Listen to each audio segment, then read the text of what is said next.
নমস্কার বন্ধুগণ, আজকে খুব আমাদের খুশির দিন আর কি। জাস্ট কোভিডের সময় ওনার ওভারিয়ান সিএ ধরা পড়েছিল। তার সিএ মার্কারটা তখন ছিল কত ছিল নরেশ? সিএ মার্কারটা 380 ছিল, হ্যাঁ। এবং ওটি বলেছিল করতে, এবং ওনাদেরকে বলেও ছিল যে বাড়িতে নিয়ে যাও, যা যা খাওয়া দাওয়ার কি বলেছিল তখন।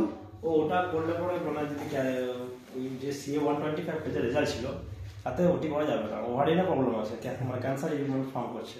এবং বলেছিল যে ওই বাড়িতে খাওয়া দাওয়া করবে, একটু যা ভালো থাকে সেইভাবে। তা ওনারা আমাকে doctor Deepak Marathi sir refer করেন। বছর 4 হলো আর কি, উনি কিন্তু ভালোই আছে। তা আমরা আর সিএ 125 করিনি, কেননা 450-র কাছাকাছি ছিল। তা উনি কিন্তু ভালো আছেন, যেখানে ওনার ভালো থাকার কথা ছিল না হোমিওপ্যাথি ওষুধ খেয়ে। তোমার কেমন আছো এখন বলো? না, অসুবিধা কিছু হয় না, অসুবিধা কিছু হয় না, হয়তো বসতে একটু অসুবিধা হয়, তাছাড়া এমনি বেদনা ফেদনা কিছু করে না। বেশ অনেক। হ্যাঁ, এমনি বাড়িতে মুখ নাই, মুখ হাতে হাতে হচ্ছে, সে তো মুখ বাড়িতে মুখ নাই আর কি। তাহলে হোমিওপ্যাথি ওষুধ কাজ করে হ্যাঁ, অত জটিল অসুখেও? হ্যাঁ হ্যাঁ। বেশ বেশ, তোমাকে বলার জন্য ধন্যবাদ। হ্যাঁ।